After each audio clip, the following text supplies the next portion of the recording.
మీరు వృశ్చిక రాశిలో జన్మించారా? అదేవిధంగా మీ పేరు ఎన్ అనే అక్షరంతో మొదలవుతుందా? అలా మొదలయ్యే వారికి ఇక నుండి లక్ష్మీ కటాక్షం అనేది కలగనుంది. ఎందుకంటే వృశ్చిక రాశి వారికి జూన్ 2వ తేదీన నవమ స్థానంలోకి గురువు రావడం వల్ల వారికి ఉన్న ఎలాంటి ప్రాబ్లమ్స్ అయినా కూడా తొలగిపోయే అవకాశం ఉంది. మీరు ఎవరికైనా డబ్బులు ఇచ్చినట్లయితే ఆ డబ్బులు తిరిగొస్తాయి. మీరు డబ్బులు తీసుకున్నా కూడా డబ్బులు ఇచ్చే పరిస్థితులు ఉంటాయి. అదేవిధంగా ఫైనాన్షియల్గా మీ గ్రోత్ అనేది పెరుగుతుంది, ధనప్రాప్తి కలుగుతుంది, రుణ బాధల నుండి విముక్తి.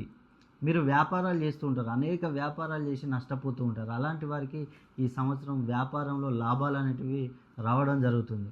అదేవిధంగా చూసుకున్నట్లయితే కవులకు కానీ, కళాకారులకు, క్రీడాకారులకు ఈ సంవత్సరం అద్భుతంగా ఉండే అవకాశం.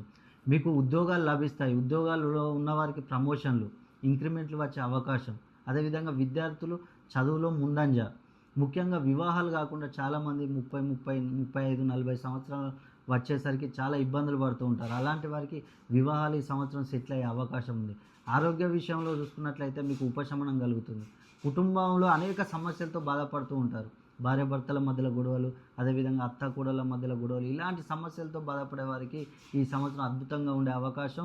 విదేశీయానం చేయాలనుకునే వారు కూడా ఈ సంవత్సరం ఈజీగా ఉండే అవకాశం ఉంది. కాబట్టి మీరు వృశ్చిక రాశిలో జన్మించి, అదేవిధంగా మీ పేరు కనుక ఎన్ని అక్షరంతో మొదలై మీకేమైనా ప్రాబ్లమ్స్ ఉన్నట్లయితే ఎక్కడున్నా ఒక్కసారి నన్ను సంప్రదించండి. ఎందుకంటే నేను కొన్ని పరిహారాలు చెప్తాను, ఆ పరిహారాలను మీరు పాటించండి. అదేవిధంగా మీ పేరులో సంఖ్యాబలాన్ని కూడా ఎన్ని డిగ్రీస్లో ఉండాలి, ఎంత ఫ్రీక్వెన్సీలో ఉండాలి అనేది చూసుకొని కనుక మీరు ముందుకెళ్ళినట్లయితే మీరు ఈ సమస్యలన్నిటి నుంచి బయటపడవచ్చు.